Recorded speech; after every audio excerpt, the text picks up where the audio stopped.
What's up, everybody? It's Scotty here with Flat Trak Flashback, and we are out here at the beautiful Mid Carolina Speedway. For me, it's probably the first time in, I want to say, like 11 or 12 years. This track has a very special place in my heart. We've seen some of the top riders in flat track racing burn laps out here, and we have a stacked field in the house tonight for the final round of the Southeast Flat Track Series. We've got riders chasing championships in the Southeast Flat Track Series. In fact, 2 riders can pick up 3 championships on the season tonight, and that's Dave Singleton and Dylan Barras. But there's one battle that I want to focus on, and that is the Sportsman A-Class, which has some of the top riders in American flat track racing in the house, and a battle between Shelton Brooks, Dylan Durrell, and Tristan Colson that is coming down to this final round. Shelton Brooks looking for a sweep on the season. He already wrapped up the Expert Championship, and he's looking to be the 3rd different rider to win the Expert and Sportsman Championships in the same season in the past 3 years. You had Daniel Poole do it, you had Eli Sauls do it, and now Shelton Brooks looking to etch his name into that as well. But he is going to have a tough night ahead of him. Some of the best riders, as we mentioned, from across the country are here. You've got the Turner Racing effort in the house. Chad Coase is here. Evan Renshaw is here. Sammy Halbert aboard the Flat Track Factory Road Tax. They've teamed up for the evening. Billy Ross, who swept the last event here at Mid Carolina Speedway in the Expert class, he is in the house. There is a very, very deep field of riders. So Brooks, Durrell, and Colson are going to have their work cut out for him. And that championship is definitely sure to come down to the final laps. We were able to catch up with the top 3 in Sportsman points ahead of the night's racing action and get their thoughts on racing at Mid Carolina Speedway and what they were going to have to do to wrap up those championships. Getting out, getting in front, getting the whole shot, hopefully getting going from everybody. Up the Southeast Flat Track stuff, I think I've had a pretty good season. Haven't had too many wrecks. Been winning most of them. So go faster, pretty much. That's the main thing. Is just you got to figure out how to go faster to keep up with these guys, and there's no other way to put it. Yeah, it's the season so far has been great. You know, I've had good finishes and some bad, but good finishes the whole season, and just hoping to, you know, end it with a bang. There's a bunch of fast people here today, so I'm hoping I can keep up with them. Went training and riding motocross one weekend, and broke my leg off a jump, so that kind of sucks. But I haven't touched the bikes for 3 weeks, so we'll see how it goes. Really just trying to grind it out. There's a lot of heavy hitters here today, so it's going to be tough. It's going to be a challenge for sure. My dad, he kind of just showed me what flat track was and what it was about, and I kind of just fell in love with it. But I've only been racing flat track for 3, going on 4 years now. It's been pretty good. It's been, like I said, it was a little rough at first, still trying to figure out the track. This is a new track to me still. So it was a little rough at first, but I think I've got it dialed in a good bit. When he started racing on the big bikes, I pulled myself out and then started promoting. And it's definitely a challenge because a lot of times he needs help. I 100% can't be there, but I'm thankful that I've had a lot of people step up in our corner.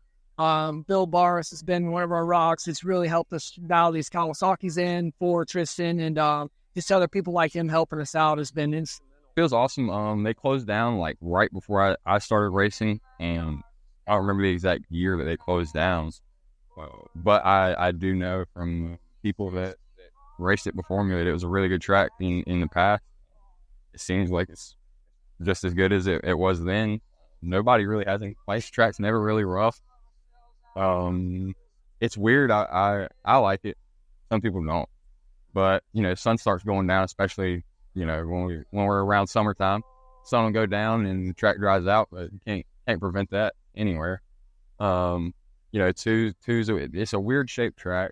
It grooves up sometimes it doesn't. It's always different, and that's always great because you get something different every time. It's never the same. I think it's really fun. You know, you can sometimes during the night it goes down to the one lane, but even then you can figure out how to get around these people. You know, it's not follow the leader most of the time, and you can still pass. So I think it's really fun.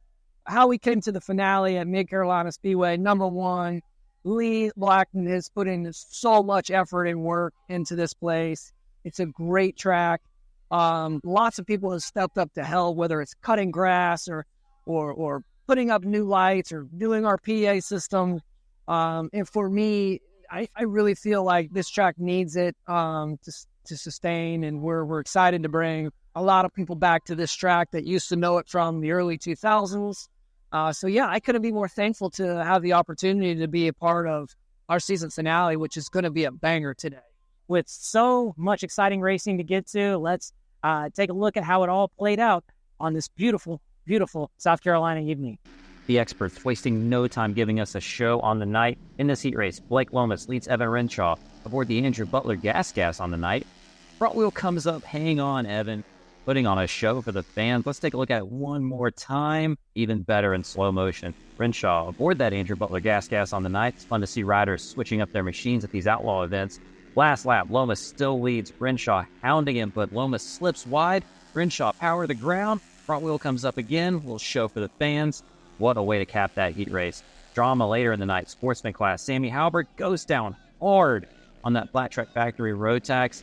Fortunately, Sammy was able to rise to his feet, but their night would be done. We're going to go back and look at it again. We're going to highlight Sammy. Not the best use of a highlighter graphic, but it's what I had to work with at the time. Going into 1 and 2, gets over the back tire of the rider in front of him, down hard, just missing Braxton Reagan and other riders scatter. Fortunate nobody collected, nobody making contact with Halbert or the bike. We mentioned Braxton Reagan. Well, 13 years old, aboard a 450 on the night as well. He would take the win in this heat race and be pumped up. That's a front row start in the Sportsman main event for Reagan. He would join other heat winners, Walker Porter, Cameron Smith, Chad Coase, and Trevor Bruder, who would also hop aboard a different machine, riding Evan Renshaw's Turner racing bike from this past year. Championship contenders in the Sportsman class, Tristan Colson, Dylan Durrell, Shelton Brooks, all forced to go to a last chance qualifier and the same last chance qualifier. Right here we see Colson get a great start. Championship rivals Brooks and Durrell stuck mid-pack. Only the winner going to the main event. If Durrell made the main, he would have won the championship. Same for Brooks. Colson with a gap to make up, puts himself in a good position leading this LCQ. And with Durrell and Brooks buried in the pack early on, Colson would ride away from them and extend his chance at this championship in the Sportsman class as he wins this LCQ ahead of Durrell and Brooks, whose night would be over. We'll get back to the Sportsman action at the end of the video. The first expert main event, though, would see Trent Lowe get out front ahead of Bruner and Chad Coase battling for second. Coase, who looked so strong on the night, gets into second place here on the opening lap going into 3 and 4, but Little Bobble leaves the door open. Big mistake here. Back in steps out. Bruner comes together. They nearly go down. Coase loses a spot to Renshaw as well, but he would get back into third here. This all allowing Trent Lowe to start to put a little gap on these guys. Coase, little mistake off of 4 ahead of Renshaw. These 4 would kind of settle into their positions, and that expert main event would see Trent Lowe. What a dominating performance from start to finish. Gets out front. He tested on the Honda Twin earlier in the day, but would switch to the 450 for the racing action and start off the night, for him at least, with a win ahead of fellow Berg boy Trevor Bruner, Chad Coase, and Evan Renshaw, with Cam Smith, Jared Lowe, and the rest. So scary moment here for Tyler Cunningham, who hits a hole coming off the turn 4, goes down hard, but luckily he's able to get to his feet and get off the track. Southeast Flat Trak, not just about the pros. How about our youth riders on the night? And one who dominated. Bruce Texter winning 3 of 4 main events and on 3 different bikes. He would win the 70 to 125 4-stroke class, the 50cc class, and hopping on that gas in the 65cc class, looking so good during that main event. Congratulations to Cruz on 3 wins on the night and in dominating fashion. Look how good he is here. Beat up, sliding off the corner, going around the ruts. Amazing performance from Cruz on the night. Also, in the youth classes, Jaden Nickens, who has put together a great year with help in the Turner Racing amateur contingent. Jaden would put that 85cc up front in both of his main events. However, it wouldn't come easy. In the 0 to 200cc class, Jaden would get the whole shot in the main event, but find himself on the ground after the first lap. So, Jaden able to get to his feet. He would make the restart. Look at that launch from the back row on the first lap. Riding around just about everybody, goes wide, passes Texter. This would be Cruz's only loss on the night. Jaden gets himself into third place on the opening lap and then would work his way through the field. Picks up second place here and gets ready to chase down Easton Gerard for the race lead. Gerard, a 2-time champion in the Southeast Flat Trak Series on the season. These 3 put on quite the show early on.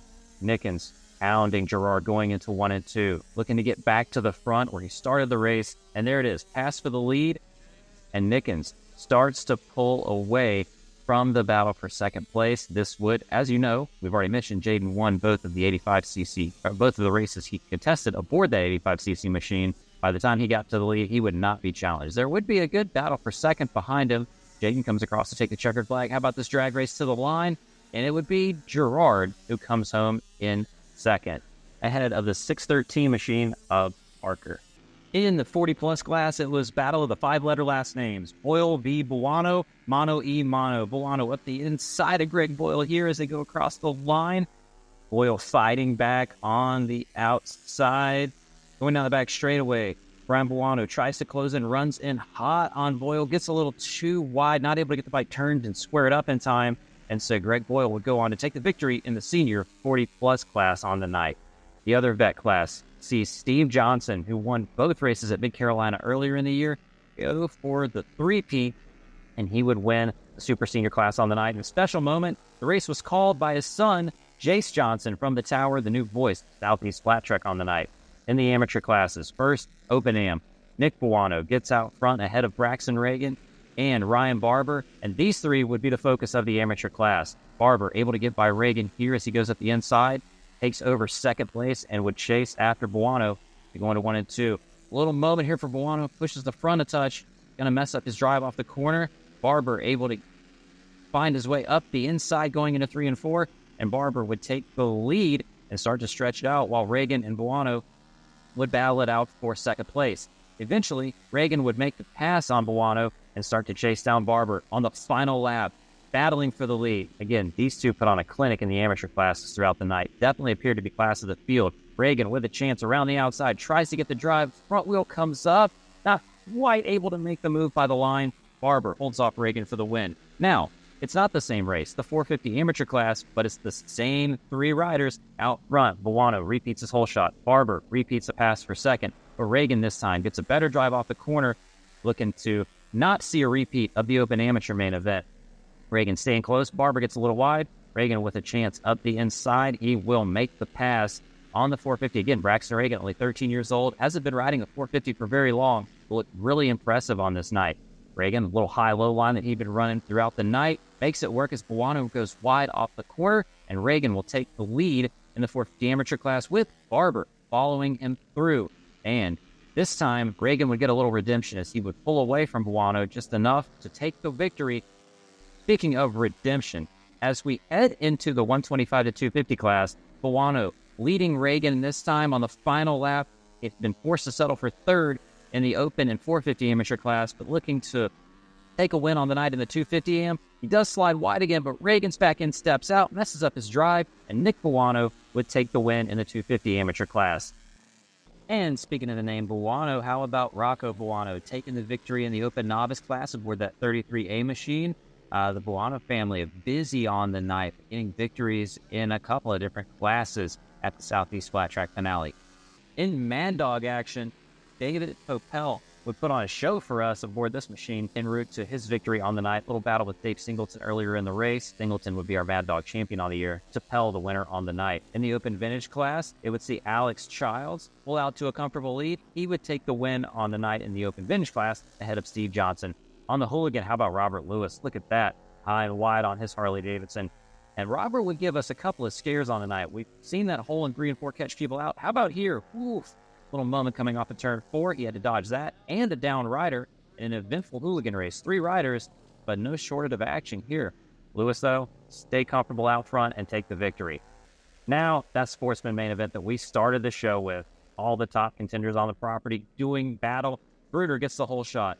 Cam Smith into second. Little moment for Walker Porter as he was in third. Stacks up the field behind him.